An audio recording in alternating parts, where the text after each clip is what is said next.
चलिए सर, हम लोग अब आ चुके हैं इस क्लास में G1, page number G1, dispute resolution, CMA final direct tax volume 5, 12th edition की बुक, राइट। 12th एडिशन की बुक है, वॉल्यूम 5, और उसके पेज नंबर G1 पे है। नया टॉपिक है, अमेंडेड टॉपिक है, राइट, डिस्प्यूट रिजोल्यूशन। तो इस वीडियो को हमारे जो रजिस्टर्ड स्टूडेंट्स हैं, जो सॉफ्टवेयर के थ्रू क्लास देख रहे हैं, वो तो देख ही रहे हैं। इसके अलावा ये वीडियो YouTube पे भी जाएगी। तो YouTube पे जो बच्चे इस वीडियो को देख रहे हैं, आप CMA फाइनल DT के स्टूडेंट्स हैं, आपका एग्जाम जून या दिसंबर 2022 में है, राइट। और वो स्टूडेंट्स जो हमारे पिछले बैच के स्टूडेंट्स हैं और अमेंडमेंट के लिए इस वीडियो को देख रहे हैं, वो भी बच्चे, थोड़ा सा मैं कंपैरिजन कर दूं, यहां पे 2 मिनट लूंगा। सर, ये डिस्प्यूट रिजोल्यूशन बोल के एक टॉपिक हम लोग पहले पढ़ते थे, dispute resolution panel, DRP 144C, वहां कोई चेंज नहीं है। असेसमेंट चैप्टर में DRP सेक्शन 144C वो अलग टॉपिक है, वो हम लोग पढ़ते ही हैं। 11th एडिशन की बुक में भी था, 12th एडिशन की बुक में भी है। DRP से इसको मिक्स नहीं करना है, एक, क्योंकि वो भी डिस्प्यूट रिजोल्यूशन पैनल है और यहां आप देख रहे हैं डिस्प्यूट रिजोल्यूशन। बट ये क्या है, यहां जो वर्ड है वो है डिस्प्यूट रिजोल्यूशन कमिटी। क्या है वर्ड? Dispute resolution committee. तो दोनों को मिक्स नहीं करना है। Dispute resolution panel DRP section 144C है ना, असेसमेंट चैप्टर। अगर मैं 12th एडिशन की बात करूं, 12th एडिशन की बात करूं मैं, dispute resolution panel section 144C, page number C18। अगर मैं 12th एडिशन की बात करूं, उससे इस टॉपिक को मिक्स नहीं करना है आपको। एंड अगर मैं 11th एडिशन की कंपैरिजन करूं, पहले तो मैं आपको 12th एडिशन का ये दिखा दूं। 12th एडिशन का इंडेक्स पे अगर आते हैं फटाफट, तो यहां पे ये हम लोग chapter number 7 dispute resolution, page number G1 से G6 पे हैं। अब अगर अमेंडमेंट की बात करें कि ये नया कॉन्सेप्ट है, इसमें जो सेक्शन है हमें पढ़ना, हालांकि इससे रिलेटेड 2 सेक्शन आए हैं, एक सिलेबस में नहीं है और एक सिलेबस में है, वो हमें पढ़ना है। बहुत छोटा सा चैप्टर है। क्या नहीं पढ़ना है सर? अमेंडमेंट के कारण कुछ पुरानी चीज नहीं पढ़नी है हमें? तो sir, income tax settlement commission पूरा चैप्टर ही आपको नहीं पढ़ना है। ये बात मैंने 11th एडिशन की रिकॉर्डिंग में भी बता रखी है बच्चों को। 11th एडिशन, ये 12th एडिशन की क्लास है। 11th एडिशन में लास्ट ईयर बच्चों को जो क्लासेस दी रिकॉर्डिंग की, उसमें आखिरी चैप्टर मैंने इसको पढ़ाया 2-2.5 घंटे में, और बच्चों को बोला कि आपको हो सकता है ये चैप्टर अगर आप 2022 में एग्जाम दे रहे हैं तो ना पढ़ना पड़े। तो अगर कोई बच्चों के पास 11th एडिशन की बुक है और ये चैप्टर आप पढ़ रहे हैं, फॉलो कर रहे हैं फॉर आपका एग्जाम इन 2022, तो हटा दीजिए इस चैप्टर को, नहीं पढ़ना है। सेटलमेंट कमीशन पूरा का पूरा चैप्टर, जो भी सेक्शन के रेफरेंस है 245B या 245A, ये चैप्टर इंस्टीट्यूट का फेवरेट क्वेश्चन इसमें से आता ही था। अगर मैं 2-3 साल की बात करूं तो कभी कभार इससे क्वेश्चन आ जाता था, लेकिन ये पूरा चैप्टर ही नहीं पढ़ना है। काफी सारे सेक्शंस हैं। सेटलमेंट कमीशन का पूरा एक प्रोसीड्योर है। उसके अलावा छोटे छोटे लास्ट में पावर की बात हो रखी है। सेटलमेंट कमीशन का ऑर्डर कब वॉइड हो जाएगा, कब आप यहां नहीं आ सकते हैं, कुछ भी नहीं पढ़ना है। इससे रिलेटेड कोई प्रैक्टिकल क्वेश्चन आपको नहीं पढ़ने हैं। इनकम टैक्स सेटलमेंट कमीशन से रिलेटेड कोई प्रैक्टिकल क्वेश्चन नहीं पढ़ने हैं। इससे रिलेटेड कोई भी केस स्टडीज आपको नहीं पढ़नी है, अगर मैंने कोई इंपॉर्टेंट केस स्टडीज मार्क करा रखी है तो। और इससे रिलेटेड एक पेनल्टी का सेक्शन था 273AA, सेटलमेंट कमीशन से अगर आप बाहर हो जाते हैं तो एक इम्यूनिटी, एक वेवर लेना पड़ता है, penalty section 273AA commissioner penalty chapter में। वो भी मैंने इस नई बुक में बोला है नहीं पढ़ना है, जो नई बुक है हमारी। बस इतना सा आपको ध्यान रखना है। जो बच्चे रजिस्टर्ड स्टूडेंट्स हैं वो तो अमेंडेड क्लास पढ़ ही रहे हैं। जो बच्चे YouTube पे इस वीडियो को देख रहे हैं, या मेरे पुराने बैच के स्टूडेंट्स जिनके पास 11th एडिशन की बुक थी, ये बात आप कंपैरिजन करके थोड़ा ध्यान रखिएगा। आपका एग्जाम जून दिसंबर में है, तो आपको सेटलमेंट कमीशन चैप्टर नहीं पढ़ना है। जो अभी पढ़ा रहा हूं इस 6 पेज में डिस्प्यूट रिजोल्यूशन के बारे में, बस उस पर ध्यान रखना है। ठीक है, चलते हैं आगे। सर, डिस्प्यूट रिजोल्यूशन से पहले क्या था? तो वही settlement commission, income tax settlement commission का कॉन्सेप्ट गवर्नमेंट ने, डिपार्टमेंट ने, सीबीडीटी ने ऐसे कहिए कि बंद कर दिया। तो सर, बंद कर दिया तो अब वैसा डिस्प्यूट अगर अब हो तो क्या करेंगे? मान लो चलो ठीक है, इनकम टैक्स सेटलमेंट कमीशन का कॉन्सेप्ट आप बंद कर रहे हैं, उस बॉडी को आप बंद कर रहे हैं, वहां आप कोई सेटलमेंट के लिए नहीं जाएगा। क्या होता था, आपका असेसमेंट में एओ से डिस्प्यूट हो जाता था, असेसमेंट में, बेस्ट जजमेंट असेसमेंट में और रीअसेसमेंट में। तो आप असेसमेंट के बीच में ही कहां चले जाते थे, इनकम टैक्स सेटलमेंट कमीशन के पास, कि सर एओ तो काफी सारा टैक्स लगा रहा है, साथ में इंटरेस्ट भी लगा रहा है, पेनल्टी भी लगा रहा है और जेल भेजने की धमकी भी दे रहा है। तो मैं आपके पास आ जा रहा हूं, टैक्स ले लो, चलो इंटरेस्ट भी दे दूंगा, कम से कम पेनल्टी और जेल से तो बचा लो। यानी कहीं ना कहीं मैंने खूब सारा टैक्स इवेजन कर रखा था और वो मेरा केस पकड़ा गया असेसमेंट में, रीअसेसमेंट में, ठीक है, among the during assessment before the AO पकड़ा गया। अब एओ ऑर्डर पास करेगा, मुझे पता है टैक्स लगाएगा, पेनल्टी लगाएगा, जेल भी मुझे भेजेगा, क्योंकि उसके पास पेनल्टी के पावर भी है, उसके पास प्रोसिक्यूशन के पावर भी है। तो गवर्नमेंट ने सेटलमेंट कमीशन का जो कॉन्सेप्ट था वही खत्म कर दिया। तो लेकिन चलो खत्म कर दिया, तो अब जो नए डिस्प्यूट होंगे एओ के पास, तो बोला सर एओ के सामने जो डिस्प्यूट होते हैं, अब हमें कोई काउंटर बॉडी तो दो ताकि हम अपने डिस्प्यूट को फटाफट रिजॉल्व करा सकें। आई एग्री कि अगर एओ कोई ऑर्डर पास करता है तो उसके अगेंस्ट में हम रेक्टिफिकेशन कर सकते हैं, अपील कर सकते हैं, रिवीजन कर सकते हैं, क्लास में बहुत बार बताया है।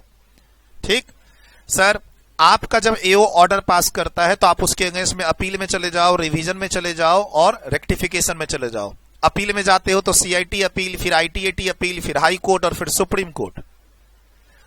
बट वो लॉन्ग प्रोसीड्योर है, खर्चीला प्रोसीड्योर है, काफी टाइम लगता है इश्यूज को सेटल करने में और पहले से काफी भीड़ है उधर उस प्रोसेस में। काफी सारे लोग अपने डिस्प्यूट को एओ के बाद लेके गए हुए, सीआईटी अपील में, आईटीएटी में और आपका हाई कोर्ट और सुप्रीम कोर्ट, वहां काफी भीड़ है सर, खर्चा बहुत होता है और उसके बाद लिटिगेशन लंबा चलता है और है ना, सर्टेनिटी में टाइम लगता है कि भाई मेरा डिस्प्यूट सेटल हो जल्दी से जल्दी, भाई टैक्स ले लो या छोड़ दो। तो गवर्नमेंट ने थोड़ा सा यहां पे रिफॉर्म किया, एक तरह से ऐसे समझे कि गवर्नमेंट ने यहां रिफॉर्म किया है। एक पुरानी बॉडी थी इनकम टैक्स सेटलमेंट कमीशन बोल के, उसको पूरा खत्म कर दिया और इस नए रिफॉर्म्स में एक कॉन्सेप्ट इंट्रोड्यूस किया डिस्प्यूट रिजोल्यूशन स्कीम का। एक कमिटी को इंसर्ट किया, डिस्प्यूट रिजोल्यूशन कमिटी। किनके लिए? टाटा अंबानी के लिए नहीं, स्मॉल टैक्स पेयर और मीडियम टैक्स पेयर जो असेसमेंट और रीअसेसमेंट में बेचारे फंस गए हैं, उनसे छोटी मोटी गलती हो गई, उनको लॉ का नॉलेज नहीं था, या बिकॉज ऑफ जीएसटी कंप्लायंस थोड़े गवर्नमेंट के कंप्लायंस बढ़ गए हैं, राइट, गवर्नमेंट के कंप्लायंस बढ़ गए, या फिर कहिए डीमोनेटाइजेशन जो हुआ पिछले सालों में, उसके कारण छोटे छोटे टैक्स पेयर्स की काफी सारी डिमांड आ गई ड्यूरिंग द असेसमेंट।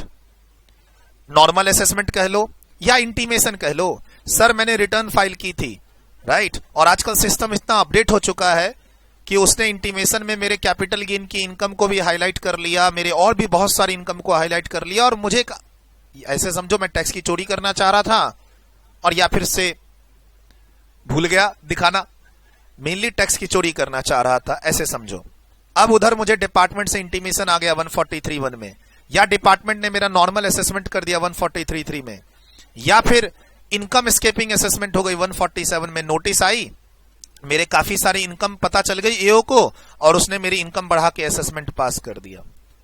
सर एक तरह से ऐसे समझो कि मुझे पता है मैंने गलती की, ऐसे समझो, हार मान रहा हूं सर, मुझे पता है कि मैं अपील में जाऊंगा तो मैं जीतूंगा नहीं, और सर ये ना मेरे को पेनल्टी लगा रहे हैं, ऊपर से मुझे प्रोसिक्यूट भी करेंगे, जेल भी मुझे भेज देंगे, और मेरा केस कमजोर है सर, मेरी गलतियों के कारण मुझे ऐसा लग रहा है। हाउएवर केस कमजोर ना भी हो तो सर मैं उस लंबे प्रोसीड्योर में नहीं जाना चाहता, सीआईटी अपील आईटीएटी में, वो मुझे कोई शॉर्टकट सॉल्यूशन दे दो। तो गवर्नमेंट ने बोला चलो ठीक है, सेटलमेंट कमीशन वाला कॉन्सेप्ट तो हम हटा रहे हैं, अब आ जाओ तुम कहां, डिस्प्यूट रिजोल्यूशन के कॉन्सेप्ट में। 6 महीने के अंदर तुम्हारा रिजोल्यूशन दे देंगे, हो सकता है तुम्हें पेनल्टी से माफ कर दें, हो सकता है हम तुम्हें जेल जाने से बचा दें, लेकिन जो तुम रिटर्न फाइल किए हो उसका टैक्स वगैरह जमा कर दो, कोई बकाया है तो जमा कर दो, और मान लो एओ ने कहा है तुम्हारे ये खर्चे डिसअलाउ हो रहे हैं, तो जो तुमको सही लग रहा है उस पर तो कम से कम टैक्स पे कर दो। 6 महीने से ज्यादा नहीं लेंगे तुमको, हम तुम्हारे डिस्प्यूट को हम यहां रिजॉल्व कर देंगे और एक मॉडिफाइड ऑर्डर पास कर देंगे। लेकिन ध्यान से सुनो, अगर तुम यहां आ गए तो अब आगे अपील में नहीं जा पाओगे, अब चॉइस तुम्हारी है। एओ ने ऑर्डर पास किया, तुम चले जाओ CIT appeal, ITAT, high court, supreme court, खर्चा ज्यादा है, लंबा प्रोसीड्योर है, तुम्हारा इशू कम है, तुम टाटा अंबानी हो नहीं, तुम स्मॉल टैक्स पेयर हो, मीडियम टैक्स पेयर हो। अब तुम्हारे पास ऑप्शन है, क्या तो तुम उधर चले जाओ या फिर इधर आ जाओ, और अगर इधर आते हो, यहां जो डिसीजन मिलेगा वो फाइनल होगा, इसके बाद तुम अपील में नहीं जा सकते। तो इसीलिए बोला गया कि भाई ये एक ना, इसमें कम खर्च होता है और डिस्प्यूट सेटल जल्दी होता है, और अगर गलती तुम्हारी है तो तुम जेल जाने से बच जाओगे, पेनल्टी से बच जाओगे। डिस्प्यूट रिजोल्यूशन पैनल से मिक्स मत करना इसको, ये डिस्प्यूट रिजोल्यूशन कमिटी का कॉन्सेप्ट है। सर मैंने पेज का रेफरेंस दिया हुआ है 179 180 of ICMAI final DT study material, नया वाला जो आ रखा है, 12th एडिशन की बुक, वॉल्यूम 5। आपको पूरा इग्नोर कर देना 11th एडिशन का कौन सा चैप्टर, सेटलमेंट कमीशन, यहां रेंज दे रखा है पूरा। सर वो बॉडी ही गवर्नमेंट ने बंद कर दी, ठीक। 1 फरवरी 2021 से उस सेटलमेंट कमीशन की जो बॉडी है उसको इनऑपरेट, सीज टू एग्जिस्ट कर दिया, खत्म, कोई सुनवाई नहीं। बोला सर जो पुराने के स्पेंडिंग थे वो ऑप्शन दे दिया, विड्रॉ कर लो, और या फिर गवर्नमेंट बोला सारा केसेस एक एंट्रीम बोर्ड पे ट्रांसफर हो जाएगा। एक होता है ना कि नहीं सर सेटलमेंट कमीशन को चलने देते हैं पुराने केस के लिए, गवर्नमेंट ने वो भी नहीं दिया ऑप्शन, पूरा बंद कर दिया, और टैक्स पेयर को ऑप्शन दे दिया कि जो पहले सेटलमेंट कमीशन पे जा चुके हैं वो वहां से अपनी एप्लीकेशन विड्रॉ कर लो, और या फिर हम उनके केस को एक एंट्रीम बोर्ड पे ट्रांसफर कर देंगे, पुराने केसेस को। तो सर नए केसेस, तो नए केसेस के लिए क्या बना दिया, dispute resolution scheme, dispute resolution committee. ठीक है, चलिए सर थोड़ी सी और बात को यहां पर आगे बढ़ाते हैं आपके साथ। क्या पढ़ रहे हैं, dispute resolution scheme, section 245 MA पढ़ रहे हैं। कौन सा सेक्शन, सेक्शन 245 MA। कब आया sir, introduced by finance act 2021, आपका एग्जाम 2022 में। आज की क्लास में कोई भी डिस्कशन हम फाइनेंस एक्ट 2022 से रिलेटेड नहीं कर रहे हैं, बच्चे जो यूट्यूब पे देख रहे हैं। सर इस स्कीम में कॉन्सेप्ट आया डिस्प्यूट रिजोल्यूशन कमिटी का, with effect from 1 April 2021। Please इसको कंफ्यूज ना करना DRP सेक्शन 144C से, वो अलग मैटर है। डन। कहता है अर्लियर कॉन्सेप्ट मिलता जुलता क्या था, अर्लियर कॉन्सेप्ट सेटलमेंट कमीशन का था, इनकम टैक्स सेटलमेंट कमीशन, लेकिन उसको गवर्नमेंट ने पूरी बॉडी को ही सीज्ड कर दिया, खत्म 1 फरवरी 2021 से। तुम्हारे सिलेबस से पूरा चैप्टर हट गया, और एक पेनल्टी था इससे रिलेटेड, वो तुम्हें अब नहीं पढ़ना। सर जो एप्लीकेशन पेंडिंग थे, तुमको एक सेक्शन दे दिया 245M, बोला कि तुम अपने एप्लीकेशन वहां से विड्रॉ कर लो, वो अब बॉडी अब आगे कोई डिसीजन नहीं देगी। सर अच्छा है, ये सेक्शन हमारे सिलेबस में नहीं है, आपको सिर्फ एक ही सेक्शन पढ़ना है 245 MA। सर बोला सर जो लोग एप्लीकेशन विड्रॉ नहीं करेंगे, गवर्नमेंट ने बोला हम एक एंटरिम बोर्ड बनाएंगे और उसमें उस केस को ट्रांसफर कर देंगे, एंटरिम बोर्ड उनके केस को सुनवाई करके डिसीजन दे देगी, बट वो भी आपके सिलेबस में नहीं है। तो बोला सर सिलेबस में क्या है, सिलेबस में है यही आपका dispute resolution committee section 245 MA। बोला सर जो नए केस अब डिस्प्यूट में आएंगे वो, तो बोला सर न्यू केस जो अब डिस्प्यूट में आएंगे AO लेवल पे, AO ऑर्डर पास कर दे बेस्ट जजमेंट का, रीअसेसमेंट का, नॉर्मल असेसमेंट का, तो उसके बाद नॉर्मल जो तुम जाते हो CIT appeal, ITAT, high court, supreme court, वहां चले जाओ। तुम्हारे पास एक रिवीजन का भी ऑप्शन है 264 में, तुम वहां चले जाओ। रेक्टिफिकेशन भी है, कोई मिस्टेक है तो तुम रेक्टिफिकेशन में भी जा सकते हो, वो नॉर्मल प्रोसीड्योर। बोला सर ये तो नॉर्मल प्रोसीड्योर है, ये तो पहले भी था, आपने जो एक बॉडी बंद की इनकम टैक्स सेटलमेंट कमीशन, उसकी जगह तो कुछ दीजिए।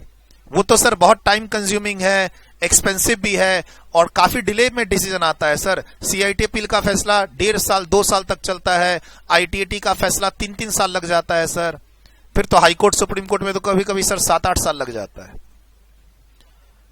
समझ रहे हो, कोई डिस्प्यूट है AO के साथ तो वो जल्दी सेटल हो जाए तो अच्छा है ना। अरे जेल जाना है या नहीं, पेनल्टी देनी है या नहीं देनी है, टैक्स देना है या नहीं देना है, ये चीज जल्दी सेटल हो जाए ना। AO बोल रहा है उसी को कंफर्म कर दो, हाँ वो सही है, कम से कम उसका हायर लेवल का अथॉरिटी सेट कर सही कह दे कि हाँ AO जो कह रहा है सही है, सुनो टैक्स पेयर तुमको टैक्स देना होगा, इंटरेस्ट देना होगा, दे दो, पेनल्टी से तो मैं बचा दूंगा तुमको। कम से कम AO का सीनियर एक कंफर्मेशन हो जाती है ना। तो सर ये स्कीम एक आई न्यू केसेस के लिए, लेकिन इसमें किसको लिया गया, सिर्फ स्मॉल और मीडियम टैक्स पेयर को। अब उसमें कंडीशन है जो एग्जाम के लिए आपको तैयार करना है, किसको हम कहते हैं स्मॉल और मीडियम टैक्स पेयर। ऐसे लोग जिन्होंने अपनी रिटर्न फाइल की थी और इनकम 50 लाख या उससे कम दिखा रखा है, ऐसे लोग जहां पर AO ने ऑर्डर पास किया और वेरिएशन 10 लाख और उससे कम है, ऐसे लोग जिनके यहां इनकम टैक्स की सर्च नहीं हुई है, इनकम टैक्स के रेड नहीं हुए हैं, वो लोग इस स्कीम में आ सकते हैं। सर मेनली तुम्हारा जो एओ से डिस्प्यूट होता है वो कौन से लेवल पे होता है? असेसमेंट और रीअसेसमेंट लेवल पे। उसके अलावा इस पैनल की जरूरत क्यों पड़ी, इस कमेटी की जरूरत क्यों पड़ी स्मॉल और मीडियम टैक्स पेयर के लिए? वो जो गवर्नमेंट ने बीच में डीमोनेटाइजेशन किया था आज से 3-4 साल पहले, तो उसके बाद काफी सारे लोगों के इश्यूज ना लिटिगेशन में फंस गए कि जो तुमने बैंक में रुपया जमा किया है वो तुम्हारा ब्लैक मनी था, और जो रुपए बदले गए डीमोनेटाइजेशन, उसमें ये रुपए तुमने जमा किए हैं, इस पर तुमको टैक्स देना होगा। तो काफी सारे देखो, जो लोग समझदार थे उन्होंने तो कोई ना कोई टैक्स प्लानिंग कर ली या बैंक में रुपए नहीं रखे। जो लोगों को समझ नहीं थी, जैसे डीमोनेटाइजेशन हुआ, लोग पुराने रुपए क्या किए, बैंक में जाके जमा कर दिए। उनको ये नहीं पता था कि इस रुपए पे नोटिस भी आ सकती है। जैसे मेरा सेविंग अकाउंट था और मैंने उसमें जाके 10 लाख रुपए जमा कर दिए, मेरे घर में रुपए थे, या मेरे किसी रिश्तेदार का फोन आया, तुम्हारे अकाउंट में 10 लाख रुपए जमा कर रहा हूं, कर दो भाई। तो उस समय काफी नासमझी की लोगों ने, और रुपए बैंक में जमा करते रह गए। अब फ्यूचर में उसी रुपए पर नोटिस आनी शुरू हो गई। उसके अलावा नॉर्मल जब आप रिटर्न फाइल करते हैं तो काफी सारे एडिशन और डिसअलाउंस होते हैं। काफी जगह तुमने मान लो कोई फ्रॉडुलेंट इंटेंशन से इनकम को कम दिखा रखी है, रेट को कम दिखा रखा है, खर्चे ज्यादा कर रखे हैं, तो एओ ने ऑर्डर पास कर दिया, टैक्स दो, इंटरेस्ट दो, पेनल्टी भी लगा दी, प्रोसिक्यूशन भी। तुमको डर है कि वो कहीं तुम्हारे ऊपर पेनल्टी की प्रोसीडिंग्स भी स्टार्ट करेगा, तुमको जेल भी भेज सकता है। तो अब तुम इन्हीं सब से बचने के लिए कहां आ जाओ? तुम्हें ऑप्शन मिल रहा है, मैंडेटरी नहीं है, तुम्हें ऑप्शन मिल रहा है एप्लीकेशन फाइल करने का। किसके पास? डिस्प्यूट रिजोल्यूशन कमेटी के पास। प्लीज डीआरपी मत लिख देना। एओ ने ऑर्डर पास कर दिया है, तुमको लग रहा है कि यार ये केस तो अब आगे पेनल्टी में भी जाने वाला है और प्रोसिक्यूशन, जेल की सजा भी हो सकती है, और उधर मैं लंबे प्रोसीड्यूर में नहीं जाना चाहता, तो आ जाओ इधर डिस्प्यूट रिजोल्यूशन कमेटी के पास एप्लीकेशन फाइल कर दो, तुम्हें हम एक मौका दे रहे हैं। तो इसके लिए गवर्नमेंट ने कौन सा सेक्शन इंट्रोड्यूस किया? 245MA। सर सिलेबस में यह है, आपको पढ़ना है। इस 245MA में एक और फिर से अमेंडमेंट हो गई फाइनेंस एक्ट 2022 में। वो जो बच्चे 2023 में एग्जाम देंगे उसके लिए उनको पढ़ना होगा। सर 2023 में अगर आपका एग्जाम है तो उसके लिए तो फिर से वीडियो हम रिकॉर्ड करेंगे, फिर से यूट्यूब पे क्लासेस आएंगी। अभी मेन टारगेट उन बच्चों का है इस क्लास में जिन बच्चों का एग्जाम 2022 में है, अब चाहे वो जून में हो या दिसंबर में हो। ठीक सर, 245MA के अलावा काफी सारे रूल्स आए हैं। Rule 44, DAA, DAB, DAC, DAD। उसके अलावा गवर्नमेंट ने फॉर्म भी डाल दिया है, एप्लीकेशन किस फॉर्म में करेंगे, रुपए भी बता दिए 1000 रुपए। उसके अलावा अप्रैल 2022 में ई डिस्प्यूट रिजोल्यूशन स्कीम भी आ गई है, लेकिन ये अभी हमारे एग्जाम के लिए एप्लीकेबल नहीं है। सीए फाइनल की बात करें तो मई 22 और सीएमए फाइनल की बात करें तो जून 22। ये जो रूल्स, फॉर्म्स और स्कीम आई है ये मई और जून में तो कंफर्म्ड है, नहीं पढ़ना है, खाली सेक्शन पढ़ना है 6 पेज का जो मेरे नोट्स में है। सर मेरा एग्जाम तो दिसंबर में है, मैं सीएमए का स्टूडेंट हूं, फाइनल का दिसंबर में है, तो उम्मीद है कि यही जो 6 पेज अभी पढ़ाऊंगा यही दिसंबर में भी एप्लीकेबल होगा। हाउएवर हो सकता है इंस्टीट्यूट सप्लीमेंट्री इशू कर दे, तो उसकी अपडेट मैं 30 सितंबर के बाद ही दे पाऊंगा। 30 सितंबर तक तुम कुछ मत पूछना, जो पढ़ा रहा हूं उसी को पढ़ना, अभी जो पढ़ाऊंगा उसी को पढ़ना, पढ़ाना स्टार्ट कर दिया है, अभी जो बता रहा हूं उसी के साथ तुम तैयारी करो अपने जून या दिसंबर एग्जाम्स की। घबराना नहीं है। 12th एडिशन में 6 पेज के नोट्स हैं और उसमें काफी जो कॉन्सेप्ट है, उसमें जो क्वेश्चन है वो अभी मैं पढ़ाऊंगा, उसी को ध्यान में रखना है। बट हमें आगे के लिए ध्यान में रखना है कि कहीं आज सिलेबस चेंज ना हो जाए, इंस्टीट्यूट सप्लीमेंट्री इशू करके ये ना बोल दे कि तुमको ये रूल्स पढ़ने हैं, फॉर्म्स के कॉन्सेप्ट भी पढ़ने हैं और वो स्कीम भी पढ़नी है जो अप्रैल 22 में आई है। ठीक है, सीए इंस्टीट्यूट तो चांस है अप्लाई कर देगी, सीए फाइनल, सीए इंस्टीट्यूट तो मुझे चांस लग रहा है अप्लाई कर देगी, सीएमए इंस्टीट्यूट अप्लाई ना करे। हाउएवर अभी कुछ कहा नहीं जा सकता है। For December exams we have to wait for supplementary, और दिसंबर एग्जाम की सप्लीमेंट्री वहीं आएगी जुलाई अगस्त के आसपास। तो वही मैंने कहा कि सप्लीमेंट्री आ जाएगी, फिर मैं थोड़े से 2-4 पेज के नोट्स बना दूंगा इन रूल्स पे और स्कीम पे, और उसकी वीडियो मैं यूट्यूब पे डाल दूंगा और उसके नोट्स को मैं टेलीग्राम चैनल पे डाल दूंगा।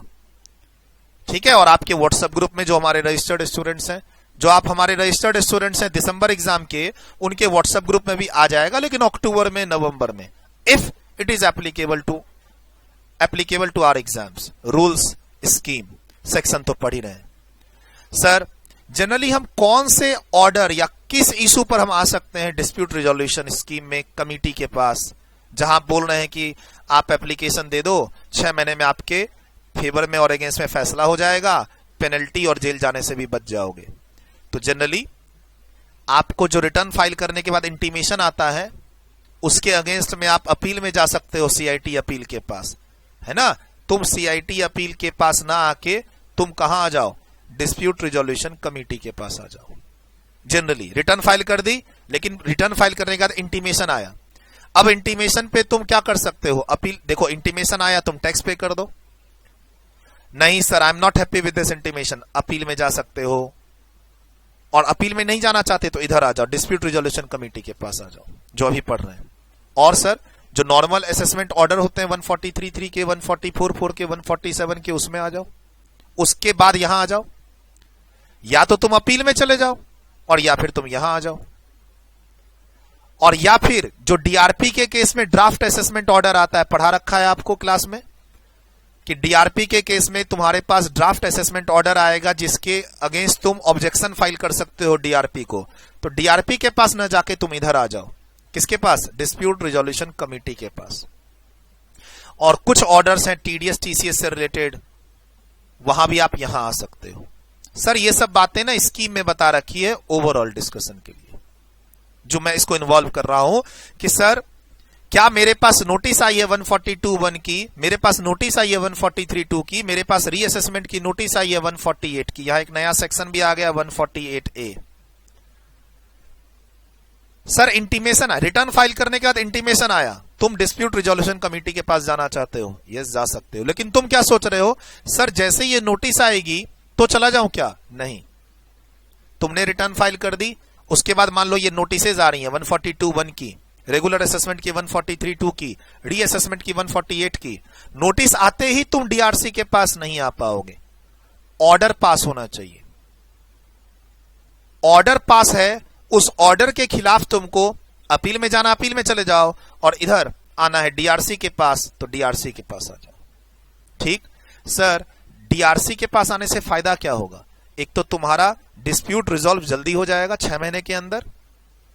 इसमें लिखा हुआ है कि जैसे ही तुम एप्लीकेशन डालोगे और तुम्हारा एप्लीकेशन एक्सेप्ट हो गया तो उस मंथ के एंड से 6 महीने के अंदर डिसीजन आ जाएगा। तो एक तो अर्ली डिसीजन के लिए आएंगे, दूसरा ये जो डीआरसी में ना 3 लोगों की टीम है, और वो 3 लोग कमिश्नर लेवल के लोग हैं, डीआरपी जैसे डीआरपी में 3 लोगों की टीम है, वैसे यहां भी 3 मेंबर की टीम है, और वहां भी कमिश्नर लेवल के लोग हैं। तो एओ ने मान लो कोई ऑर्डर पास किया, तो एओ तो समझ है बेचारा। मान लो मैंने रिटर्न फाइल की और एओ से मेरी थोड़ी बहुत वो डिस्कशन हुआ, असेसमेंट चला, मेरा नोटिस आई, मैंने रिप्लाई दिया, नोटिस आई, मैंने रिप्लाई दिया, और उसने ऑर्डर पास कर दिया। आंसर कितना भी हो, उसकी नॉलेज तो कमी है। अब उसने ऑर्डर पास कर दिया जो प्रीजुडिशियल टू मी था, मतलब उस ऑर्डर में मेरे लॉसेस को कम कर दिए गए, मेरे रिफंड को कम कर दिए गए, मेरे लायबिलिटी को बढ़ा दी गई। तो मैं अपील में जाऊं और या फिर किसके पास आ जाऊं, डीआरसी के पास। सर डीआरसी में क्या फायदा होगा, तुम्हारा डिसीजन जल्दी आ जाएगा, और यहां पे एक्सपर्ट लोगों की एक टीम है, जो 3 लोगों की टीम है, एक लोग तो बायस हो सकता है, 3 लोगों की टीम जब तुम्हारे केस को हैंडल करेगी, एओ को बुला के पूछेगी, मेरे को बुला के पूछेगी, डीआरपी की तरह ही है। ठीक है, जब यहां मैटर आ जाएगा तो ये एओ से फाइल मंगाएगी, मेरे से डॉक्यूमेंट मंगाएगी, मैं जो बात रखूंगा उसको सुनेगी और अल्टीमेटली डिसीजन दे देगी। और फायदा क्या होता है, पेनल्टी से वेवर मिल जाता है या पेनल्टी कम हो जाती है। और क्या फायदा होता है, इम्यूनिटी फ्रॉम प्रोसिक्यूशन, जेल जाने से बच जाते हो। ठीक है, लेकिन ये जो ऑर्डर पास करती है डीआरसी, जो ऑर्डर पास करेगी अल्टीमेटली वो नॉन अपीलेबल है, तुम आगे इसके अपील में नहीं जा सकते। तो वो सोच समझ के तुमको यहां आना पड़ेगा। अगर तुमको लगता है कि यहां आने के बाद अगर फैसला मेरे फेवर में नहीं आया तो फिर बेटर है कि तुम एओ के ऑर्डर के बाद सीआईटी अपील और आईटीएटी और हाई कोर्ट और सुप्रीम कोर्ट में जाओ। और तुमको लगता है चलो देखते हैं, जीत गए तो अपनी बात रख के देखते हैं, ऑर्डर पास हो गया और तुमको लग रहा है चलो एक बार और ट्राई मारते हैं, एक बार अपनी बात रखते हैं और वहां देखते हैं क्या फैसला आता है तो सीनियर ही ये लोग, तो आ जाओ इसमें। लेकिन फिर ये जो कहेंगे वो फाइनल होगा, ये ध्यान रखना। केस तुम्हारा जल्दी सॉल्व हो जाएगा और ऑनलाइन है पूरा। डिपार्टमेंट से नोटिस फिजिकली आएगी नहीं, ऑनलाइन आएगी तुम्हारे पोर्टल पे, तुमको ऑनलाइन रिप्लाई करना है। वीडियो कॉन्फ्रेंसिंग के थ्रू पूरा डिसीजन होगा और अल्टीमेटली ऑर्डर ऑनलाइन आएगा। तुमको किसी भी ऑफिस में जाके पैसे खिलाने की कोई जरूरत नहीं, तुमको कोई भी फोन करके पैसा खाए भी नहीं सकता है तुम्हारे से। तो जो ब्राइब का सिस्टम है, पैसे दो और काम निकालो, वो यहां पूरा खत्म है, पूरा खत्म है। सामने वाला पैसे मांग ले वो भी खत्म, तुम पैसे खिला दो वो भी खत्म। ये पूरा फेसलेस प्रोसीड्योर है आज के दिन, ऑलरेडी इंप्लीमेंटेड हो चुका। वो जो स्कीम आई है अप्रैल 2022 में, उसके थ्रू ये पूरा प्रोसीड्योर इंप्लीमेंट हो चुका। तो ये एक समरी है, इसमें से अभी सिर्फ आपको एक बैकग्राउंड दिया गया है, आधे घंटे में तुम्हारा एक ये बैकग्राउंड दिया गया डिस्प्यूट रिजोल्यूशन का। एक बात की खुशी है पुराने बैच के स्टूडेंट्स को, क्या कि उनको एक वो जो बड़ा देखो चैप्टर तो चैप्टर ही है, टाइम तो लगता ही है, तो वो चैप्टर नहीं करना है, छोटी सी बात यहां पे करनी है। और एक आइडिया आ गया सभी बच्चों को, पुराने नए बच्चों को, कि गवर्नमेंट इस स्कीम के थ्रू क्या चाह रही है। मान लो मैंने रिटर्न फाइल की और रिटर्न फाइल करने के बाद डिमांड आ गई 143(1) में, and I am not happy with that demand. अब अपील में जाऊं, अपील में जाऊंगा तो फिर सीआईटी अपील, फिर वहां नहीं जीता तो आईटीएटी, फिर लॉयर को अपॉइंट करके हाई कोर्ट। तो उससे अच्छा है कि चलो एओ से हो सकता है गलत, मुझे लग रहा है, मेरी इनर फीलिंग है कि मेरा केस स्ट्रांग था, ये टैक्सेबिलिटी मेरी नहीं होनी चाहिए थी, एओ ने गलत मेरा ऑर्डर पास कर दिया है। मेरे स्ट्रांग फीलिंग है कि मैं केस जीत सकता था अगर एओ मेरी बात सुन लेता तो मैं फिर यहां आ जाऊंगा।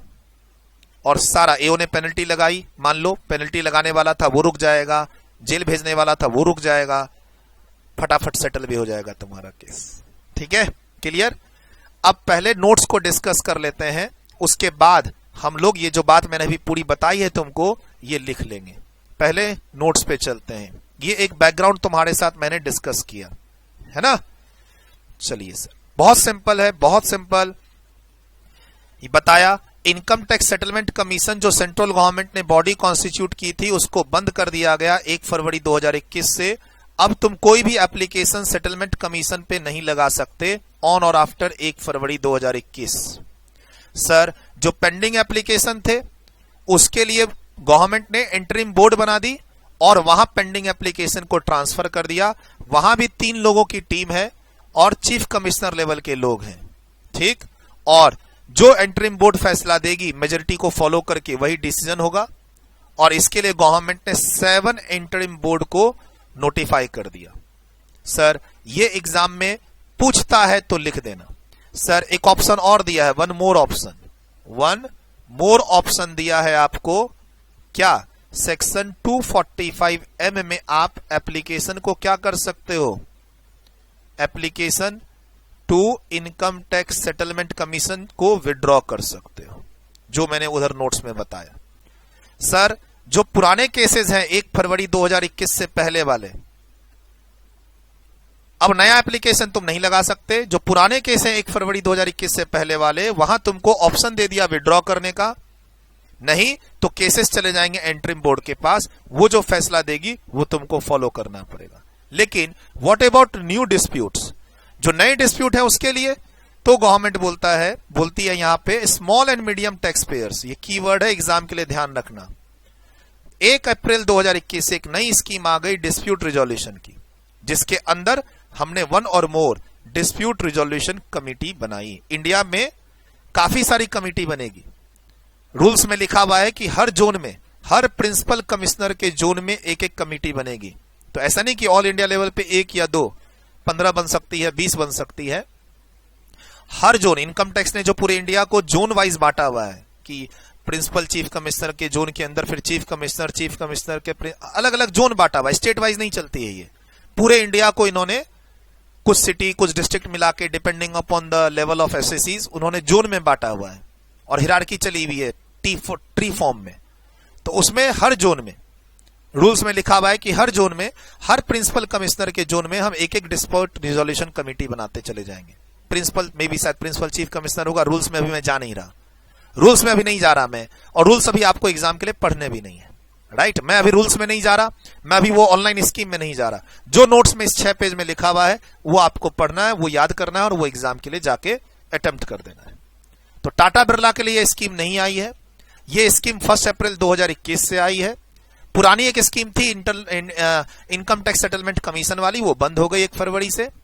वहां के केसेस को विड्रॉ कर लो तुम, अगर तुम गए थे तो, और या फिर हम इंटरिम बोर्ड पे ट्रांसफर कर देंगे, बस इतना तुमको ध्यान रखना है।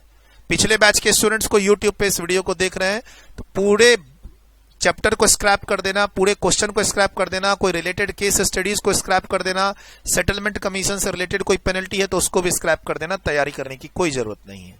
और मैंने पहले ही रिक्वेस्ट की थी आप बच्चों को, shift to 12th addition book. जो बच्चे मेरे स्टूडेंट्स या फिर जो मेरी बुक फॉलो कर रहे हैं, 5वां वॉल्यूम कम से कम रिप्लेस कर दो। 4 वॉल्यूम में अमेंडमेंट से काम चल जाएगा। वॉल्यूम 1, 2, 3, 4 11th एडिशन की बुक है आपके पास, उसमें अमेंडमेंट पढ़ोगे तो काम चल जाएगा, लेकिन वॉल्यूम 5 को पूरा रिप्लेस कर दो, 11th एडिशन से मूव कर जाओ 12th एडिशन पे, मेरी रिक्वेस्ट है। बाकी आपकी मर्जी, मैंने पूरा बुक पीडीएफ दे रखा है टेलीग्राम पे, मुझे कोई बेचने का तो शौक है नहीं। आप पीडीएफ डाउनलोड कर लीजिए, वॉल्यूम 5 का 12th एडिशन कंपेयर कर लीजिए, जो एक्स्ट्रा पेजेस है उसका प्रिंट निकाल लीजिए। लेकिन मैंने बहुत सारे चैप्टर में क्वेश्चन भी चेंज किए हैं, जैसे असेसमेंट चैप्टर में, अपील चैप्टर में काफी सारे क्वेश्चन भी चेंज किए हैं बिकॉज ऑफ वेरियस अमेंडमेंट्स, ठीक। तो वो आपको थोड़ा ध्यान रखना पड़ेगा। सर डिस्प्यूट रिजोल्यूशन कमिटी, यही है मेन कमिटी जिसको तुमको एप्लीकेशन देनी है, यही है जो 6 महीने के अंदर डिसीजन देगी। बहुत सिंपल एग्जाम की तैयारी करनी है। कहता है dispute resolution committee section 245 MA, यही आपके सिलेबस में है और इसी की तैयारी आपको करनी है। द सेंट्रल गवर्नमेंट, कौन इस कमिटी को कॉन्स्टिट्यूट करेगा? Central government is empowered to constitute 1 or more dispute resolution committee in accordance with the rules made under this act. तो इसीलिए रूल्स भी आए। सर यहां पर अगर एग्जाम में सिविलिटी पूछता है तो आपको ध्यान रखना है सेंट्रल गवर्नमेंट लिखना है, और ये एग्जाम के लिए ध्यान रखना। फिर कहता है dispute resolution committee would resolve the dispute in a case of such person और क्लास ऑफ पर्सन एज में B specified by the civility. वही स्कीम में आ गया जो मैंने बताया, कौन से लोग आ सकते हैं यहां पे, जिनका असेसमेंट ऑर्डर पास हुआ है, जिन्होंने रिटर्न फाइल की और इंटीमेशन आया है 143(1) का, है ना, वो सब मैंने आपको बता दिया, थोड़ा बहुत आइडिया दे दिया। वो ऑप्ट कर सकता है डिस्प्यूट रिजोल्यूशन के लिए under this chapter in respect of the dispute arising from any variation in the specified order in his case and who fulfills the following condition, specified conditions। अब हमें वही conditions देखने हैं, ठीक। Sir, the SEC has an option to opt or not opt for dispute resolution in respect of dispute arising from any variation in the specified order in his case and who fulfills the specified condition। मतलब यहीं पर लिख दो कि ये scheme क्या है तुम्हारे लिए, ऑप्शनल है। बोला सर यहां नहीं आएंगे तो CIT अपील है, वहां चले जाओ। और देख रहे हो ऑर्डर बोल रहा है, ये बोल रहा है कि जो स्पेसिफाइड ऑर्डर्स हैं उसके अगेंस्ट में तुम अपील में आ सकते हो और तुमको कुछ स्पेसिफाइड कंडीशन फुलफिल करनी पड़ेगी। डिस्प्यूट किस चीज का है? वेरिएशन। वेरिएशन जो तुमने रिटर्न फाइल की, तुमने जो टैक्स जमा किया उससे वेरिएशन है, उससे अधिक इनकम दिखाई रही है ऑर्डर में, उससे अधिक टैक्स दिखा रहा है ऑर्डर में, तो दैट इज अ वेरिएशन। अब उस वेरिएशन के खिलाफ तुम अपील में चले जाओ या यहां आ जाओ।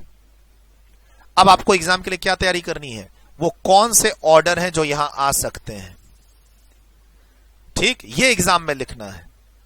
वो जो पीछे मैंने लिखा है नोट्स में, वो तो तुमको मैं बता रहा था कंफर्टेबल करने के लिए। एग्जाम में अगर पूछता है तो वो जो लिखा है मैंने वो नहीं लिखना, वो तो स्कीम के अंदर की बात है। जो ये सेक्शन है, ये सेक्शन आपके सिलेबस में, तुम्हारे पीछे एक आइडिया आ चुका है, तुम्हारे दिमाग में एक आइडिया आ चुका है, अच्छा एओ जो ऑर्डर पास करता है उसको हम लेके यहां आ सकते हैं, अच्छा हम जो रिटर्न फाइल करेंगे, जो इंटीमेशन आएगी उसको हम लेके यहां आ सकते हैं, ठीक है, आइडिया आ गया। लेकिन तुमको एग्जाम में ये लिखना है, मार्क्स मेंटेन्ड है। फिर कंडीशन कौन से हैं, तो तुमको ये अगले पेज तक ध्यान में रखना है कि कौन सी कैटेगरी के लोग यहां नहीं आ सकते, ये दे रखा है। उसके अलावा बोला है कि हम और भी कंडीशन प्रिस्क्राइब कर सकते हैं, और क्या यहां आने से हमें वेवर मिलेगा, इम्यूनिटी मिलेगी? तो उसकी बात यहां चौथे नंबर पे लिखी हुई है।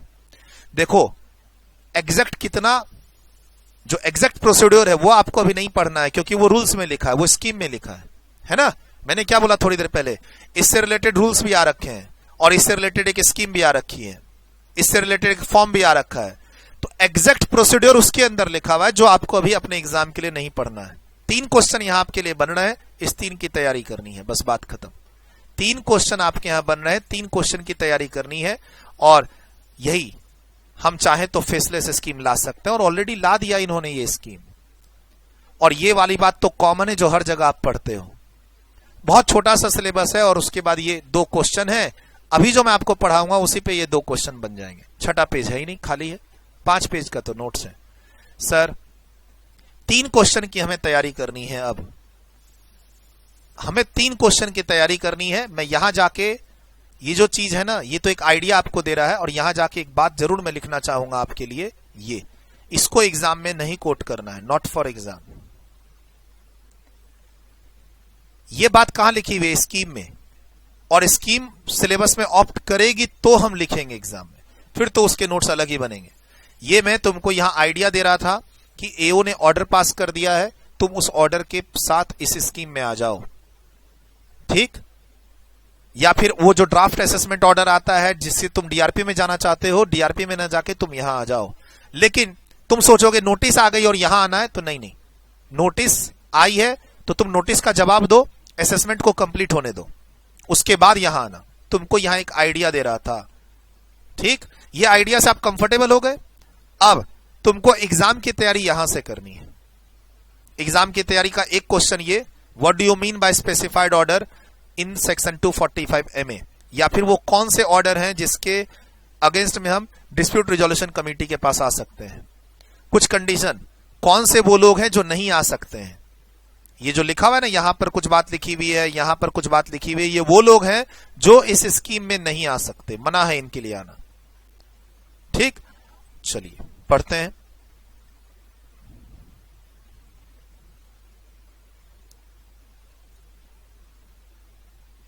ये कमेटी कौन बनाएगा? Central government. ये कमेटी कौन बनाएगा? Central government. कहां से राइट मिला? सेक्शन 245 MA से मिला, राइट, डन। कमेटी में जो मैंने बताया 3 लोग होते हैं, वो तो ठीक है, रूल्स में लिखा हुआ है और स्कीम में लिखा हुआ है। बेसिकली कमेटी 3 लोगों की होती है, कमिश्नर लेवल के लोग होते हैं। वो क्वेश्चन नहीं आएगा कमेटी कितने लोगों की होती है, सिलेबस में नहीं है। जो सिलेबस में है वो यहां लिस्टेड है। कहता है specified order means such order including draft order as may be specified by severity. मतलब रूल्स में हम बताएंगे आपको, स्कीम में हम बताएंगे आपको। सर कौन से ऑर्डर के खिलाफ हम आ सकते हैं, किस ऑर्डर के बेस पर हम आ सकते हैं डिस्प्यूट रिजोल्यूशन कमेटी के पास? As specified by severity. But कुछ कंडीशन है जो एग्जाम में तुमको कोट करनी है। उसमें जो एग्रीगेट वेरिएशन है उस ऑर्डर में, जो ऑर्डर तुम्हारे पास आया है उसमें जो तुम्हारा वेरिएशन है वो 10 लाख और उससे कम ही होना चाहिए। एओ ने ऑर्डर पास कर दिया, उससे तुम्हारा क्या हो रहा है? वेरिएशन, यानी जो तुम चाहते थे और जो ऑर्डर पास हुआ है, मेनली यहां पर टैक्स को हिट कर रहा है, टैक्स लायबिलिटी में वेरिएशन। ऐसे समझो तुम्हारी टैक्स डिस्प्यूटेड है, यहां पर इसकी क्लैरिटी नहीं है, ऐसे समझो। इसीलिए मैं वहां कुछ कहना नहीं चाह रहा, तुमको एग्जाम में यही वर्ड यूज करना है, aggregate sum of variation propose or made in such order does not exceeds ₹10 lakh. तुम यहां पर वेरिएशन वर्ड यूज करोगे, न तो तुम टैक्स वर्ड यूज करना, न तो तुम इनकम वर्ड यूज करना। एओ ने जो ऑर्डर पास किया, जो भी ऑर्डर के अगेंस्ट में मैं आना चाहता हूं डिस्प्यूट रिजोल्यूशन कमेटी के पास, उसमें there is a variation and variation should not exceed ₹10 lakh. तुमको ये लिखना है। अगर सर एग्जाम में आया कि जो ऑर्डर पास हुआ है उसमें वेरिएशन 15 लाख का है, जो मैं चाहता हूं, जो मैंने रिटर्न फाइल की और जो ऑर्डर आया उसमें वेरिएशन 15 लाख का है, तो तुम डिस्प्यूट रिजोल्यूशन कमेटी के पास नहीं आ सकते। कहां जाओ? CIT अपील ITAT के पास। उसके अलावा ऑर्डर क्यों पास हुआ है? सर्च के कारण, सर्वे के कारण। और या फिर ऑर्डर क्यों पास हुआ है? Because of income received under an agreement referred in this section, DTAA। Direct question आपसे एग्जाम में पूछेगा, डायरेक्ट 2-3 मार्क्स के लिए क्वेश्चन पूछेगा। क्या कि सर्च का केस है, there is a search case और उसके बाद ऑर्डर पास हुआ है। सर्च केस होता है, सर्वे का केस होता है, तो अब ऑर्डर पास होता है सेक्शन 147 में। अब अमेंडमेंट हो चुकी है इसमें। क्लास में थोड़ा रेफरेंस भी दिया था मैंने कि 153A का सेक्शन बंद हो चुका है सर्च चैप्टर में। अब सर्च को इनकम स्किपिंग असेसमेंट का पार्ट माना गया, 147 का ऑर्डर होता है। अगर किसी पर आज के दिन जो अमेंडेड प्रोविजन है, आज के दिन अगर किसी के यहां इनकम टैक्स की रेड होती है, रेड इनकम टैक्स की रेड पे जो इनकम निकल के आएगी, जो एसेट निकल के आएंगे, उसके बेसिस पर क्या होगा, 147 का असेसमेंट होगा। 147 का असेसमेंट जो ऑर्डर पास हुआ है उसके अगेंस्ट में आप यहां नहीं आ सकते, डिस्प्यूट रिजोल्यूशन कमेटी के पास नहीं आ सकते। या फिर DTAA में कुछ इंफॉर्मेशन एओ ने मंगवाई दूसरी कंट्री से, उसके बेस पर ऑर्डर पास हुआ है, तो उसके अगेंस्ट में भी आप यहां नहीं आ सकते। एओ ने तुम्हारे खिलाफ एक्शन लिया, तुम्हारी कोई फॉरेन में इनकम थी, वो इनकम टैक्स ऑफिसर को कैसे पता चली, DTAA एग्रीमेंट के बारे में पढ़ते हैं वॉल्यूम 4 में, उसके थ्रू उसने फॉरेन कंट्री से वो इंफॉर्मेशन मंगाई, फिर तुम्हारा ऑर्डर पास किया। तो भाई तुम तो बड़े खिलाड़ी हो, फिर तुमको यहां आने का मौका नहीं मिलेगा। यहां आके तुम बोलोगे प्रोसिक्यूशन से बचा लो, पेनल्टी से बचा लो, तो हम तुम्हें यहां आने का मौका ही नहीं देंगे। ठीक, क्लियर। और या फिर जो तुमने रिटर्न फाइल की है, जिस ईयर का, जिस असेसमेंट ईयर का केस तुम यहां लेके आना चाहते हो, ठीक, वो जो रिटर्न फाइल की है वो तुम्हारी इनकम 50 लाख या उससे कम होनी चाहिए। जो तुमने टोटल इनकम अपनी रिटर्न में डिस्क्लोज की है वो इनकम 50 लाख या उससे कम होनी चाहिए। जो वेरिएशन है प्रपोज्ड या जो ऑर्डर में हो चुका वो 10 लाख और उससे कम होना चाहिए, और तुम्हारा ऑर्डर इन सब रीजन से पास ना हुआ हो।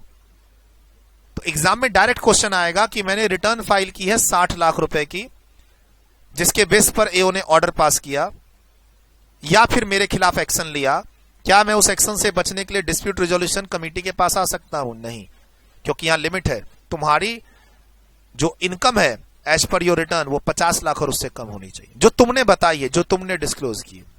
एग्जाम का क्वेश्चन, मिस्टर ए या A limited has filed a return with the income of ₹60 lakh in future, क्या वो डिस्प्यूट रिजोल्यूशन कमेटी के पास जा सकता है सेक्शन 245 MA में to get some reduction in penalty or से to get some relief in prosecution? Answer is no. ऐसा question clear. चलो सर, अब है कि वो कौन से लोग हैं जो डिस्प्यूट रिजोल्यूशन कमेटी में नहीं आ सकते। ऊपर वाले कंडीशन फुलफिल कर रहे हैं लेकिन फिर भी नहीं आ सकते। सर सर्च का केस नहीं है, रिटर्न भी मैंने 40 लाख की भरी है, और सर वेरिएशन भी मेरा 7-8 लाख का ही है, मैं सब कंडीशन के फेवर में हूं सर, तो भी अब तुम नहीं आ सकते। क्यों? कहता है should not be a person जिसके खिलाफ डिटेंशन का एक्शन लिया हुआ है फेमा में, फॉरेन एक्सचेंज से रिलेटेड। कहता है in respect of whom an order of detention has been made under the provision of the conservation of foreign exchange and prevention of smuggling activities act 1974। ये detention याद रखना आपको word. Such order of detention should not have been revoked before the expiry of the time stipulated under the relevant provision of such act, either on the basis of report, advisory or review under the relevant provision of that act। मतलब तुम्हारा detention उस act में हो चुका है और वो अभी तक ऑर्डर विड्रॉ नहीं हुआ है, मतलब वो डिटेंशन तुम्हारा चल रहा है। डिटेंशन का मतलब क्या है?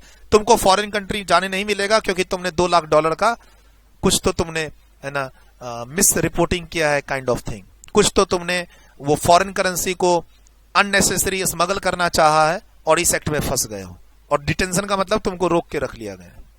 Further such order of detention should not have been set aside.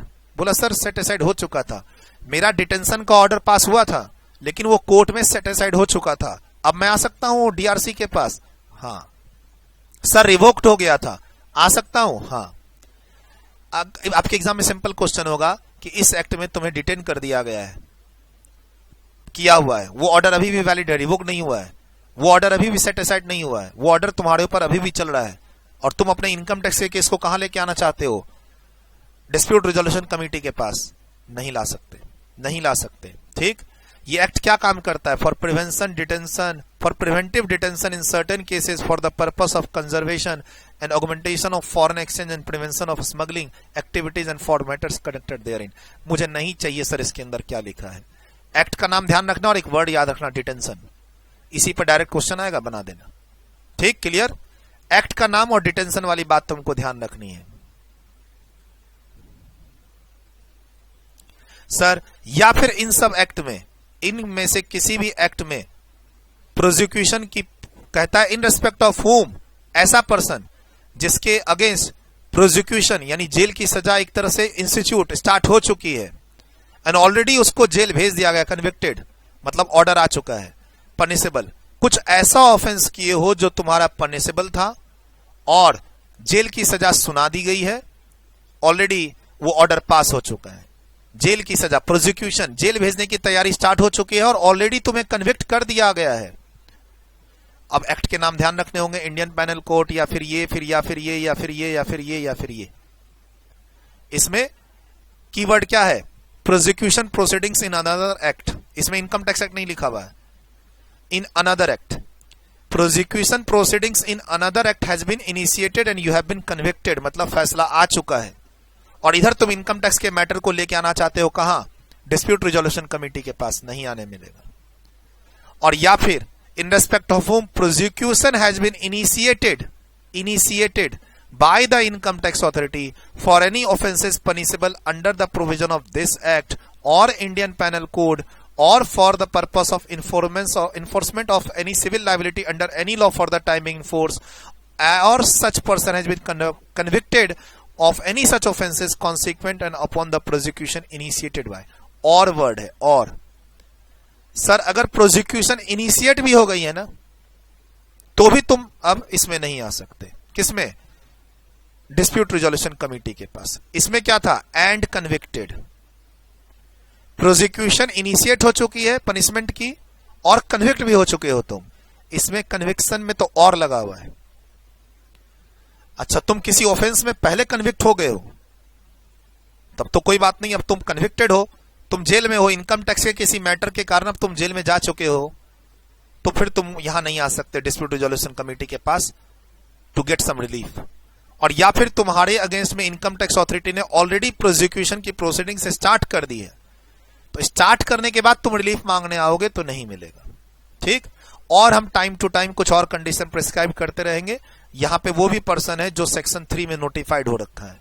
अगर आपका नाम इस एक्ट के सेक्शन 3 में नोटिफाइड हो रखा है तो आप इस डीआरसी के पास एप्लीकेशन लगा के रिलीफ मांगने नहीं आ सकते। बोला सर आने से क्या फायदा होगा? बोलता है पावर दिया हुआ इसको, power to reduce or waive penalty and power to grant immunity from prosecution. तुमने रिटर्न फाइल की, तुम्हारे पास नोटिस आई, नोटिस में काफी सारी इनकम तुम्हारी पकड़ी गई और वो सही है, तुम गलत हो, और तुमको पता है कि एओ ऑर्डर पास करने के बाद पेनल्टी का भी ऑर्डर लगाएगा और उसके बाद वो प्रोसिक्यूशन भी लगाएगा। तो उस पेनल्टी से बचने के लिए, उस प्रोसिक्यूशन जेल जाने की सजा से बचने के लिए तुमको यहां आना पड़ेगा, आना चाहिए। ठीक। Dispute resolution committee subject to such conditions as may be prescribed shall have the power to reduce or waive any penalty or to grant immunity from prosecution in case of a person whose dispute is resolved under this chapter. अगर कोई भी person, 3 marks पहले ही मैंने coat कर दिया है, अगर कोई भी पर्सन टैक्स पेयर अपने मैटर को लेके आता है डिस्प्यूट रिजोल्यूशन कमेटी के पास और उस मैटर को डिस्प्यूट रिजोल्यूशन कमेटी एक्सेप्ट करके अपना मॉडिफाइड ऑर्डर पास करती है, वो डिस्प्यूट रिजोल्यूशन कमेटी आपके पेनल्टी को वेव भी कर सकती है, कम भी कर सकती है और आपको इम्यूनिटी दे सकती है कि हाँ ठीक है, हो गई इससे गलती, जेल की सजा मत दो, है ना। इस तरीके की बात हो सकती है। बस ये 3 क्वेश्चन की तैयारी कर लेना और क्वेश्चन का आइडिया ये तो तुमको दे ही देगा। सर इसको क्या बताऊं? ये तो कहता है स्कीम कभी भी आ सकती है, ठीक है, टू मेक द फेसलेस, और ये तो बहुत बार क्लास के अंदर आता है, to make the procedure faceless, faceless procedure, faceless procedure के लिए स्कीम कभी भी आ सकती है और ऑलरेडी ये स्कीम अप्रैल 22 में आ चुकी। अब ये देखना है कि सिलेबस में कब एंट्री होती है इसकी। इंस्टीट्यूट सप्लीमेंट्री इशू करके सिलेबस में कब लेके आता है। जैसे इंस्टीट्यूट की सप्लीमेंट्री आएगी मैं देखूंगा, मेरी क्लास उसमें 15-20 दिन 1 महीने में यूट्यूब पे आ जाएगी उन बच्चों के लिए जिनका एग्जाम नवंबर दिसंबर 2022 में है। ठीक। अभी वाले बच्चे तो निश्चिंत रहे, जो भी पढ़ाया इस 6 पेज 5 पेज में वही एग्जाम में जाना है। और ये इसको मैं क्या पढ़ाऊं, ये तो बार बार काफी बार आ गया है और इससे रिलेटेड नोटिफिकेशन आ सकता है और पार्लियामेंट में जा सकता है। ये तो रिपीट हो रहा है, ये तो काफी जगह रिपीट हो रहा है। इससे रिलेटेड बात असेसमेंट भी मैंने की है। Sir basically faceless procedure, interface eliminate करना है, मतलब वो तुम्हें नोटिस मैनुअल नहीं भेजेगा, तुम उसके ऑफिस में नहीं जाओगे डॉक्यूमेंट लेके, और वो यूटिलाइजेशन ऑफ रिसोर्सेज, मतलब ऑनलाइन हो जाएगा तो काम जल्दी जल्दी होगा। और डायनामिक ज्यूरिसडिक्शन मतलब पूरे इंडिया में कोई भी जोन का डिस्प्यूट रिजोल्यूशन कमेटी के पास तुम्हारा केस जा सकता है। जरूरी नहीं कि मान लो मैं दिल्ली का हूं तो दिल्ली का ही डिस्प्यूट रिजोल्यूशन कमेटी मुझे हैंडल करेगा, पूरे इंडिया में मेरा केस किसी के पास भी जा सकता है। सर पूरे इंडिया में मेरा केस किसी के पास भी जाएगा तभी तो वो ब्राइब का काम रुकेगा ना, मैं पैसे खिला के काम निकाल लूं या तुम पैसे मांग लो मेरे से, वो काम कैसे रुकेगा? इन्हीं सबसे रुकेगा। और यही टारगेट है मेनली गवर्नमेंट का। ठीक सर, ये क्वेश्चन आंसर है, बहुत सिंपल क्वेश्चन है, देख लो तुम्हारा अभी के अभी तुम्हारा आंसर आ जाएगा। कहता है what is the need for constitution for DRC, तो वही to provide the tax certainty in the early stage to small and medium tax payers. अभी बताया था तुमको। बस नीड, ऑब्जेक्टिव क्या है, क्यों हमने इस कमिटी को बनाया? To provide the early relief and certain relief to small and medium tax payers effective from 1 April. Because जो नॉर्मल प्रोसीड्योर है हाई कोर्ट सुप्रीम कोर्ट तक का, सीआईटी आईटीएटी, वो थोड़ा लंबा है, अनसर्टेन है, पता नहीं सीआईटी अपील क्या ऑर्डर पास करेगा, पता नहीं आईटीएटी क्या ऑर्डर पास करेगा, वो थोड़ा अनसर्टेन रास्ता है। ठीक, उसके बाद बोलता है can an SSC make an application before DRC against an order which is based on information received under an agreement. DTAA के एग्रीमेंट के कारण कुछ इंफॉर्मेशन हाथ लगी और उसके बेस पर ऑर्डर पास हुआ और उसके खिलाफ तुम आना चाहते हो, यहां नहीं हो सकता सर। सर्च सीजर वाले ऑर्डर पे नहीं आ सकते, डीटीएए से इंफॉर्मेशन जो आती है उसके बेसिस पर हम यहां नहीं आ सकते, साफ साफ क्लास में पढ़ा दिया है तुमको। ठीक, वही सब चीज यहां लिखी है। फिर देखो अगला क्वेश्चन, सर क्या तुम डीआरसी के पास आ सकते हो if prosecution for any offences punishable under the provision of Indian Penal Code has been instituted and you have been convicted also. You have been convicted also. तो सर ये convicted वाली बात तो यहां पढ़े ना हम लोग, ये वाला कौन से पॉइंट पे क्वेश्चन है? ये इस पे Indian panel code offences institute हो गया और तुम कन्विक्ट भी हो गए तो तुम नहीं आ सकते, यू आर डिस्क्वालिफाइड। तो यही चीज यहां पे लिखी हुई है। पहले तो थोड़ा सा बताया कमिटी के बारे में, फिर बताया कि कौन से लोग नहीं आ सकते हैं, फिर ये कंक्लूजन। तो तुमको जो पढ़ाया वहां से कोई भी क्वेश्चन आ सकता है। मैंने ऑलरेडी मार्क्स असाइन कर रखे हैं, तुम्हारा इस पर क्वेश्चन आ सकता है। कौन से लोग नहीं आ सकते? वो डिटेंशन प्रोसिक्यूशन वाले लोग, एक जगह डिटेंशन वर्ड है, एक जगह आपका यहां पे prosecution punishable under other acts है और एक जगह है इनकम टैक्स एक्ट। थोड़ा बहुत लिख सकते हैं और यहां पर ये तो याद करना ही करना है आपको। हो सके तो हु बहु छाप देना, हु बहु एग्जाम में छाप देना, वेरिएशन वर्ड यूज करना, यहां इनकम वर्ड या टैक्स वर्ड यूज मत करना, हु बहु इसको छाप देना, ऐसा याद कर लो।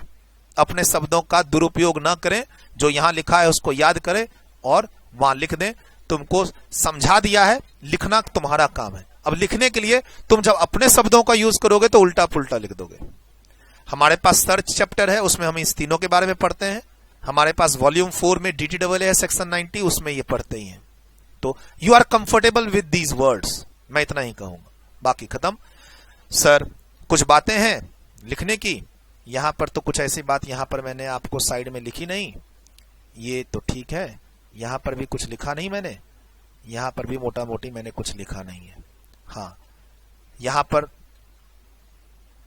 पर तुम थोड़ा सा इसको ध्यान रखना, सिविरिटी मत लिखना, सेंट्रल गवर्नमेंट लिखना 1 मार्क्स, ये थोड़ा ध्यान से लिख लो 1 मार्क्स। ठीक, क्लियर। और यहां पे कुछ नहीं है, यहां पे कुछ नहीं। चलो अब इस नोट्स को लिख लो। चैप्टर कंप्लीट है, चैप्टर कंप्लीट है सर आपकी वॉल्यूम 5 में।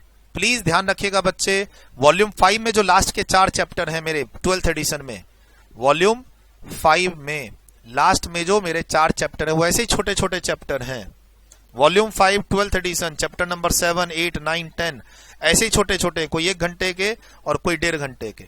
मतलब मैं 4 घंटे की एक वीडियो बनाऊं तो चारों चैप्टर खत्म हो जाएंगे, तो घबराना नहीं है उससे। जो क्लास में बता रहा हूं उस पर फोकस करके तैयारी कर लो। लिखिए इसको वीडियो रोक के, done. Dispute resolution scheme committee को मिक्स मत कर देना तुम डिस्प्यूट रिजोल्यूशन पैनल से। वहां पर एलिजिबल एसएससी वर्ड था, वहां फॉरेन कंपनी वर्ड थी, वहां टीपीओ का ऑर्डर था, यहां ऐसा कुछ भी नहीं है, यहां ऐसा कुछ भी नहीं है। डीआरपी पे जाने के लिए हम लोग क्या पढ़े? टीपीओ का ऑर्डर होना चाहिए या फिर फॉरेन कंपनी होना चाहिए, एनआर होना चाहिए, वो सब यहां कोई कंडीशन नहीं है, तो मिक्स मत करना। डन, ये लिख लिए, डन, लिख लिए वीडियो रोक के, डन, वीडियो रोक लिए, लिख लिए। सर आप नॉर्मल अपीलेट प्रोसीड्योर में चले जाओ जो टाइम कंज्यूमिंग है, एक्सपेंसिव है और ऑर्डर डिले आता है, 1 साल 2 साल लग जाते हैं, कभी कभी आईटीएटी का ऑर्डर आने में 3-3 साल लग जाते हैं। तुम स्मॉल मीडियम टैक्स पेयर हो, तुम कहां वो लंबा लिटिगेशन में जाओगे? तुम्हारा असेसमेंट हुआ, रीअसेसमेंट हुआ, कुछ तुमसे गलतियां हो गई डीमोनेटाइजेशन के समय में, तुम्हारे कुछ खर्चे अलाउ डिसअलाउ हो गए जो तुमको एक तरह से मे बी शायद तुमको पता नहीं था, और ऑर्डर पास हो गया तुम्हारा 143(3) में, 147 में। ऑर्डर में काफी सारा टैक्स मांग रहे हैं तुमसे, पेनल्टी लगने का भी डर है, प्रोसिक्यूशन की प्रोसीडिंग्स स्टार्ट होने का भी डर है, उसके पहले भाग आना किसके पास? डीआरसी के पास। डन, वीडियो रोक के लिख लिए इतना, यहां लिखिए। सर सिर्फ यही सेक्शन नहीं, काफी सारे रूल्स, फॉर्म्स और स्कीम है, वो आपको पढ़नी होगी अगर आगे, तो मैं जरूर उसकी बारे में आपको अपडेट करूंगा टेलीग्राम पे, व्हाट्सएप ग्रुप पे, यूट्यूब पे। डोंट वरी, अभी के लिए इतना ही काफी है। डन, वीडियो रोक के लिख लिए। नेक्स्ट, प्लीज ये बात एग्जाम में मत लिखना, ऑर्डर से रिलेटेड ये वाली बात एग्जाम में मत लिखना जब तक ना पूछे। अगर ऑर्डर से रिलेटेड क्वेश्चन आएगा, कौन से ऑर्डर के अगेंस्ट में हम आ सकते हैं डीआरसी के पास या नहीं आ सकते हैं, यही लिखना है आपको एग्जाम में, यही लिखना है। ये लिखने से काम नहीं चलेगा। यहां लिख दिया है मैंने, नॉट फॉर एग्जाम। नोटिस के खिलाफ हम डीआरसी के पास नहीं आते, ऑर्डर होना चाहिए, ऑर्डर या एटलीस्ट इंटीमेशन होना चाहिए। डन, वीडियो रोक के लिख लिया। नेक्स्ट, आने से क्या फायदा होगा? सर लॉन्ग लिटिगेशन प्रोसीड्योर से बच गए, एक्सपर्ट लोग हैं, कमिश्नर लेवल के लोग डिसीजन देने वाले, 3 लोग हैं, तो कोई एक लोग हो तो बायस भी हो जाए, 3 लोग बायस नहीं हो सकते, पेनल्टी से बच जाएंगे, कम हो जाएगी, और जेल जाने से बच जाएंगे। इसके ऑर्डर के केस में आप अपील में नहीं जा सकते। डन, कंप्लीट ये चैप्टर। प्लीज जो बच्चे यूट्यूब पे क्लास देख रहे हैं, टेलीग्राम चैनल को जरूर ज्वाइन रखो, और वहां पर ये सारी बुक्स नई वाली जो भी डिस्कस हो रही हैं वो सब आपको वहां मिल जाएंगी। अमेंडमेंट के नोट्स अलग से नहीं आएंगे, ध्यान रखना। बुक में कलर चेंज है, स्टार लगा हुआ है, बुक पीडीएफ में कलर चेंज है, स्टार लगा हुआ है, जहां जहां मैंने अमेंडमेंट किए हैं उसको ध्यान में रख के। छोटे अमेंडमेंट है तो अपनी पुरानी बुक को चेंज कर लो, थोड़ा बहुत करेक्शन कर लो, और लगता है पूरे पूरे पेजेस की अमेंडमेंट है तो वो रेस्पेक्टिव पेज का प्रिंट आउट निकाल लो। अलग से कोई अमेंडमेंट बुकलेट नहीं आएगी मेरी। आपको लगता है पूरा पूरा पेज चेंज है तो प्रिंट आउट निकाल लो उसका। आपको लगता है थोड़ा खाली फिगर में चेंज है, 1-2 लाइन चेंज है, तो वो अपने हाथ से पुरानी बुक में करेक्शन कर लो, if you are not shifting to new book. चलिए, बाय बाय, टेक केयर, मिलते हैं अगली क्लास में।